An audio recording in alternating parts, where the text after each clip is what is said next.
Hello guys and welcome to the channel. तो इस video lecture में हम human health and disease chapter को कवर अप करने वाले हैं, बट ये ह्यूमन हेल्थ एंड डिजीज का पार्ट 1 है। पार्ट 2 जो हमारा रहेगा वो सारे डिजीज, उनके सिम्टम्स, उनके पैथोजन पे बेस्ड रहेगा। तो इस पार्ट का कुछ स्टार्टिंग इस तरह से, हमारा जो चैप्टर है जिसमें एक थ्योरी दिया हुआ है, उस थ्योरी में ये बताया गया है कि सबसे पहले एक थ्योरी दी जाती है कुछ हिपोक्रेट्स के द्वारा, जिनका ऐसा मानना था कि हमारे बॉडी में 4 फ्लूइड होते हैं। वो ऐसा बिलीव करते थे कि ये चारों फ्लूइड कुछ बैलेंस, कुछ हमारे बॉडी में जितने भी ह्यूमर्स होते हैं वो सारे बैलेंस करने में ये चारों फ्लूइड का वर्क था। बट एक्चुअली ये थ्योरी ऐसी कुछ है नहीं। हमें भी पता है कि हमारे बॉडी में सिर्फ एक फ्लूइड है और ये थ्योरी डिसअप्रूव कर गई थी ऐसे अपकमिंग टाइम में। लेकिन उस टाइम में इसी बेसिस पे लोगों के ट्रीटमेंट्स हुआ करते थे। अब जितने भी इलाज और ट्रीटमेंट्स होते थे वो इस बेसिस पे होते थे, लेकिन ये थ्योरी अब रिजेक्टेड है। ये ऐसे भी डिसअप्रूव्ड ही थी उस टाइम भी, ये थ्योरी में कोई लॉजिक नहीं था। लेकिन ये तीनों जो 4 फ्लूइड हैं जिनमें आप कलर देखो, उनका कहना था कि एक रेड है, एक येलो है, एक ब्लैक बाइल है, एक वॉयलेट है। तो हमें पता है कि एक्चुअली हमारे बॉडी में सिर्फ यही फ्लूइड है, रेड और येलो करके कोई फ्लूइड नहीं था, ब्लैक बाइल भी ऐसा कोई फ्लूइड नहीं था, ना ही वॉयलेट था। लेकिन उनका ये मानना था कि तुम्हारा जो बॉडी में उस टाइम ब्लैक बाइल फ्लूइड था, उनके मानने पे अगर वो इंक्रीज करा या किसी की बॉडी में ज्यादा इंक्रीज फॉर्म में ज्यादा वॉल्यूम है, तो वो पर्सन को उन लोग डिजीज मानते थे कि उन्हें कोई बीमारी है। अब जो हमारा चैप्टर है वो है ह्यूमन हेल्थ। तो एक्चुअली हेल्थ क्या स्टेट करता है, हेल्थ मीन्स क्या होता है? हेल्थ मीन्स हमारा सिर्फ फिजिकल पोस्चर ही हेल्थ नहीं बताता है, हेल्थ नहीं डिफाइन करता। हम फिजिकली किसी को भी हेल्दी नहीं मान सकते। हेल्थ डिफाइन करने के लिए, पता करने के लिए 3 चीजें बहुत जरूरी है। पहला physical, mental and social wellbeing. Physically तो वो हेल्दी होना ही चाहिए, मेंटली भी वो हेल्दी होना चाहिए, क्योंकि वो उसके जो मेंटल माइंड, उसका जो अंदर में क्या चल रहा, if a person is stressed, annoying या बहुत ज्यादा इरिटेटेबल है, बहुत ज्यादा गुस्से वाला है, तो वो मेंटली स्टेबल फॉर्म में नहीं चल रहा है। या बहुत लोग मेंटली डिसेबल्ड होते हैं तो उनका भी हेल्थ हम लोग परफेक्ट नहीं बोल सकते। फिर सोशल वेलबींग, कि वो सोशल गैदरिंग्स में कैसा ट्रीट करता है, कैसा बिहेव करता है, उनका बिहेवियर 4 लोगों के सामने में कैसा बन के आता है। तो ये तीनों चीज भी इंपॉर्टेंट है एक हेल्थ को डिफाइन करने के लिए। फिर जो आता है डिजीज, तो आखिर डिजीज क्या होता है? तो डिजीज को साइंटिस्ट ने 2 पार्ट्स में बांटा है। तो ये 2 पार्ट्स में उन्होंने बताया है कि 2 तरह की डिजीज हो सकते हैं। एक तो इन्फेक्शियस हो सकता है, इन्फेक्शियस नाम से पता चल रहा है कि वो ट्रांसमिट करेगा एक दूसरे से, one person to another person वो ट्रांसमिट करेगा। तो ये क्लियर है कि इट कैन ट्रांसमिट। और नॉन इन्फेक्शियस है कि वो डिजीज सिर्फ एक पर्सन में ही रहेगा, वो ट्रांसमिट नहीं करेगा। यानी अगर आपको है या किसी और किसी को भी है, आपके सामने वाले पर्सन को है, आपको वो नहीं फैलेगा, आपको नहीं होगा, तो वो सिर्फ एक पर्सन में ही रहेगा। तो इन्फेक्शन डिजीज के कुछ कॉमन एग्जांपल्स है, जैसे नॉर्मली जो कॉमन कोल्ड्स होते हैं, कि एज अ एग्जांपल अगर फैमिली में किसी एक को भी कॉमन कोल्ड है, सर्दी है, खांसी है, तो वो बाकी फैमिली मेंबर्स को भी हो जाता है, ये नॉर्मल सी बात है। फिर जो infection disease most popular disease है, एड्स हो गया। नॉन इन्फेक्शियस में लाइक एग्जांपल कैंसर ले लो। अगर किसी भी पर्सन को, कोई भी person, even in family member, friends, अगर उन्हें कैंसर है, किसी टाइप का भी है, तो वो दूसरे पर्सन में ट्रांसमिट नहीं करेगा। हाँ, उसका इन्फेक्शन आप में जा सकता है उनके साथ बैठने से, उनके बगल में बैठने से, उनके जो मुंह से वाटर पार्टिकल्स जो निकलते हैं या उनके फूड पार्टिकल्स, आपको इन्फेक्शन हो सकता है लेकिन कैंसर नहीं हो सकता। तो ये नॉन इन्फेक्शियस डिजीज में आता है। फिर अगर human health and disease chapter है, तो ह्यूमन हेल्थ कैसे बनता है, बॉडी में क्या चाहिए हेल्थ के लिए? तो इम्यूनिटी। इम्यूनिटी जो वर्ड है आखिर क्या है और वो इम्यूनिटी हम कैसे डिफाइन करते हैं? तो सबसे पहले इम्यूनिटी क्या है, ये डेफिनेशन बहुत इंपॉर्टेंट है। ये 1 मार्क्स का डेफिनेशन हो सकता है आपका। तो इम्यूनिटी आपको 1 मार्क्स में क्वेश्चन आ सकता है। तो ये डेफिनेशन लिखना इंपॉर्टेंट है कि ओवरऑल, मैं यहाँ पे स्टार मार्क कर देती हूँ जो डेफिनेशन इंपॉर्टेंट है। फिर आपका यस, हेल्थ का भी डेफिनेशन बहुत इंपॉर्टेंट है।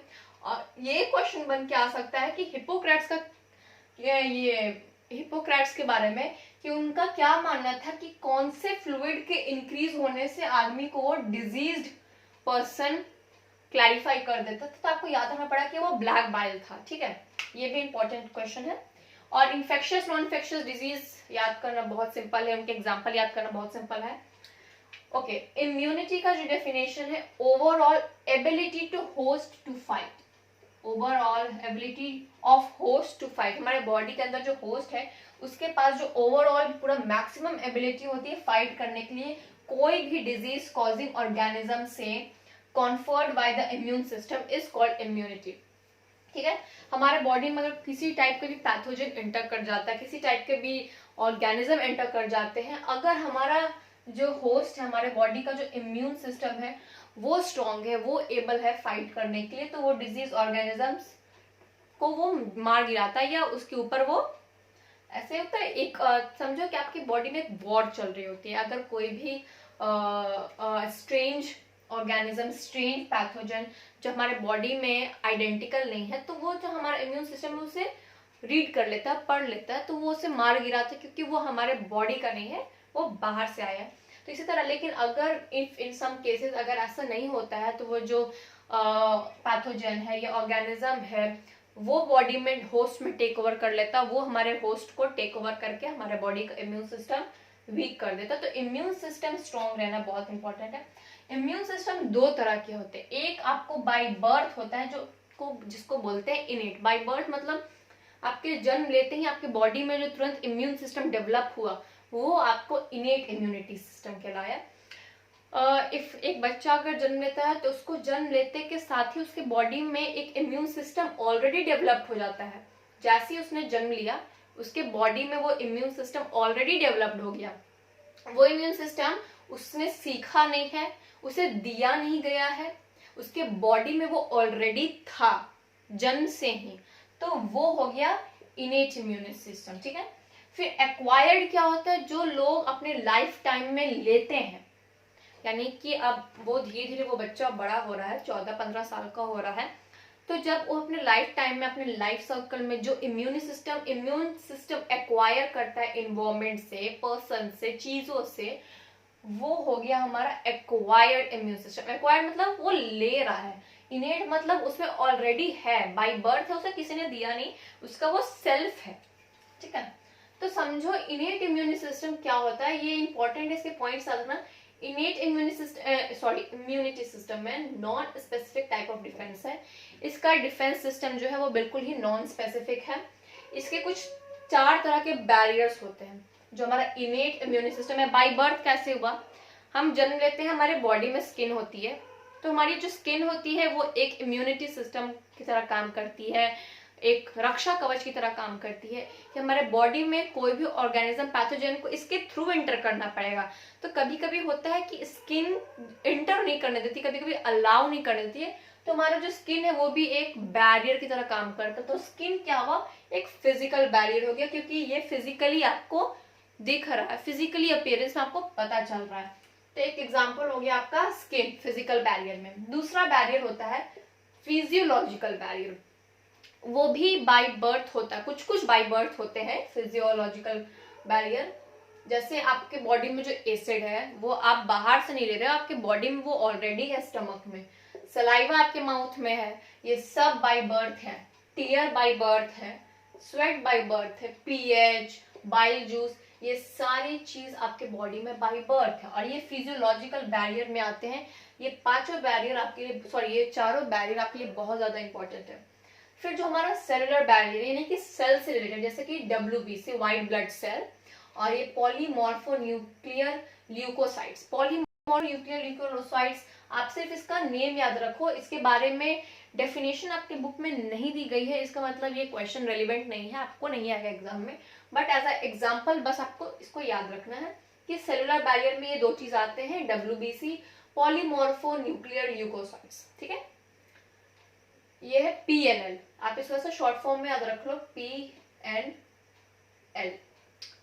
साइटोकाइन बैरियर, साइटोकाइन बैरियर जो है जैसे कि secretes interferons which protect non infected cells. कुछ साइटोकाइनाइन, जैसे अगर मान लो, बहुत छोटा सा एक एग्जांपल दे रही हूँ, चलो आप हम एक एग्जांपल से समझते हैं। ठीक है, साइटोकाइनाइन आखिर वर्क कैसे करते हैं, और ये जो सेंटेंस लिखा हुआ वो बहुत सिंपल है, तुरंत समझ में आ जाएगा। ये क्या लिखा है, secrete interferons which protect non infected cells. ठीक है, 2 सेल बना रही हूं, ये है इन्फेक्टेड सेल, मतलब इसमें वायरस या जो भी पैथोजन है वो इन्फेक्ट कर गया है। ये है नॉर्मल सेल। अब क्या हुआ, ये तो इन्फेक्टेड सेल है, इसमें पहले से ही वायरस या किसी पैथोजन ने अटैक कर लिया है, तो अब ये एक सिक्रीट करते हैं, एक तरह से समझो मैसेज भेज रहा है दूसरे नॉर्मल सेल को कि तुम बच जाओ, मैं इन्फेक्ट हो गया हूं, तुम बच जाओ, तुम इन्फेक्ट नहीं होना। तो ये क्या करता है, ये इंटरफेरॉन सिक्रीट करता है।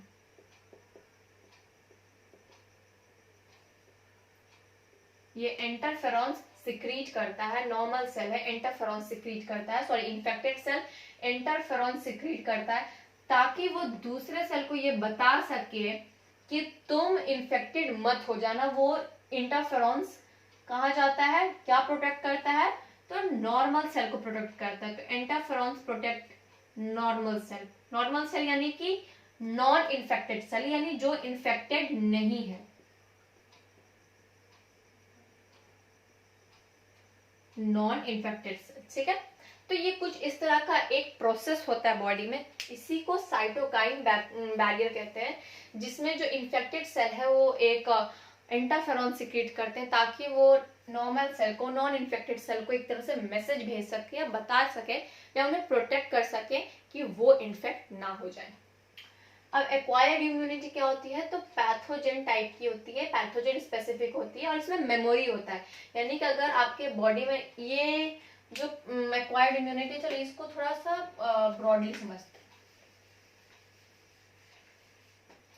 तो कोई भी पैथोजन अगर हमारे बॉडी में पहली बार एंटर करता है, यानी कि व्हेन अ पैथोजन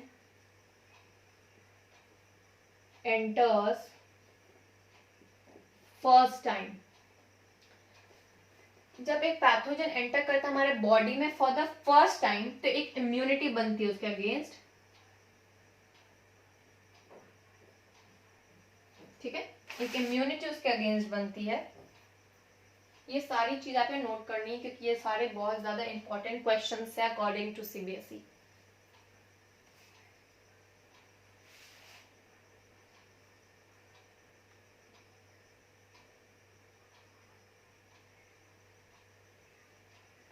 ठीक है, तो जब एक पैथोजन एंटर करता है फर्स्ट टाइम, तो हमारी जो बॉडी है एक रिस्पॉन्स तैयार करती है, उसके अगेंस्ट एक रिस्पॉन्स देती है। रिस्पॉन्स के अर्थ में अगर कहना चाहे, रिस्पॉन्स मतलब पहली बार अगर कोई भी स्ट्रेंजर आपके घर पे एंटर करेगा, तो आप थोड़ा मतलब तुरंत ही आप हमला नहीं कर दोगे उस पर, आप पहले सोचोगे, याद करने की कोशिश करोगे, अच्छा हमने इन्हें कहीं देखा नहीं देखा, अगर सच में अनजान है तो ठीक है, थोड़ा मतलब नॉर्मली बात करोगे, मतलब इतना फ्रेंडली नहीं हो जाओगे, उनसे पूछोगे क्या काम है क्या नहीं है। ठीक है, लेकिन अगर वही पर्सन आपके घर में दोबारा आता है, आप उन्हें पहचान जाओगे। उसी तरह हमारी बॉडी का भी कुछ ऐसा ही फंक्शन है कि एक बार जब पैथोजन एंटर करता है फर्स्ट टाइम के लिए, तो एक रिस्पॉन्स तैयार करता है।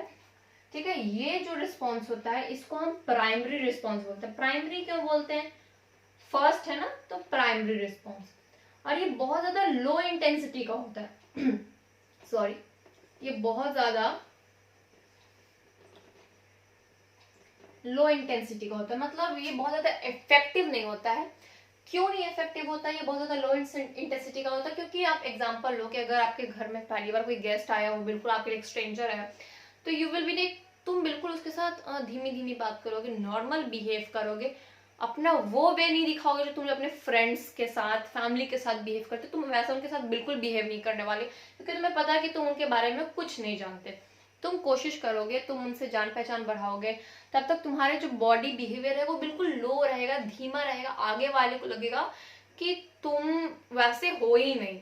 लेकिन अगर वही 3-4 बार तुम्हारे घर में आ जाए, 5-6 बार आ जाए, वीकली आ जाए, तो तुम बिल्कुल कैजुअल हो जाओगे, फ्रेंडली हो जाओगे उनके साथ। तो कुछ इस तरह हमारी बॉडी करती है कि जब एक पैथोजन हमारे बॉडी में फर्स्ट टाइम एंटर करता है, तो वो एक रिस्पॉन्स तैयार करती है, जो एक प्राइमरी रिस्पॉन्स कहलाता है।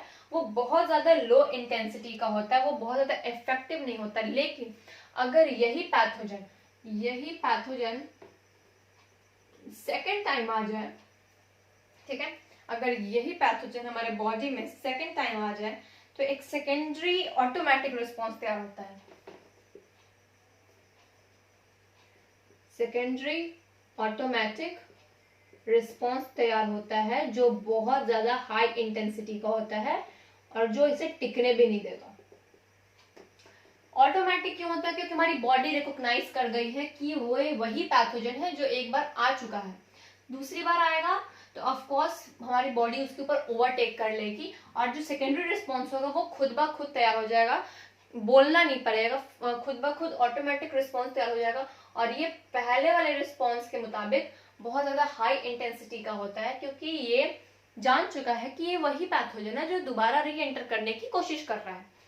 ठीक है, तो ये क्वेश्चंस जो थे इसमें से इंपॉर्टेंट क्वेश्चन मैंने बता दिए कि आपको ये बाइल, ब्लैक बाइल याद रखना कि हिपोक्रेट्स का क्या मानना था ब्लैक बाइल के अकॉर्डिंग, हेल्थ का डेफिनेशन, डिजीज कितने पार्ट्स में होते हैं, एंड एक चीज जो हम मिस कर गए थे वो है कि डिजीज कॉजिंग एजेंट्स क्या होता है। तो अभी तो हम डिस्कस करते आ रहे हैं कि डिजीज कॉजिंग एजेंट्स पैथोजन होते हैं।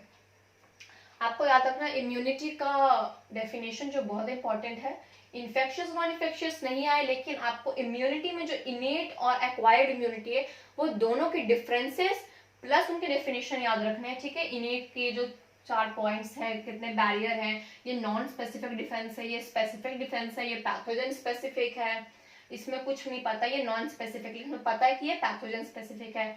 इसमें मेमोरी सेल होती है, इनेट में नहीं होती है। इसके बाद एक्वायर्ड का क्या है कि जब एक पैथोजन एंटर करता है फर्स्ट टाइम के लिए तो हमारी बॉडी एक प्राइमरी रिस्पॉन्स बनाती है जो बहुत ही ज्यादा लो इंटेंसिटी की होती है, लेकिन वही सेम पैथोजन, ये याद रखना डिफरेंट नहीं, सेम पैथोजन एंटर करता है जब सेकेंड टाइम के लिए तुम्हारी बॉडी एक सेकेंडरी ऑटोमेटिक रिस्पॉन्स बनाती है जो खुद ब खुद बनता है, ऑटोमेटिक है, जो बहुत ज्यादा हाई इंटेंसिटी का होता है। इसके बाद जो हमारा नेक्स्ट पार्ट है पार्ट 2 है। पार्ट 2 में एक्चुअली सारे डिजीज है, उनके सिम्टम्स है, उनके पैथोजन है जो यहाँ टैबुलर फॉर्म में आपको मिल जाएंगे। फिलहाल आप ये सारी चीजें नोट कर ले एंड लास्ट में आप इसका स्क्रीनशॉट ले सकते हैं। ठीक है, इसका स्क्रीनशॉट ले ले और ये सारे क्वेश्चंस प्रैक्टिस करो। पार्ट 2 के लिए स्टे ट्यून्ड। तब तक के लिए जो चैनल पे नए हैं वो चैनल को सब्सक्राइब कर दे और बेल आइकन दबा दे ताकि आप न्यू नोटिफिकेशंस चेकआउट कर सको हर चैप्टर के लिए। Thank you.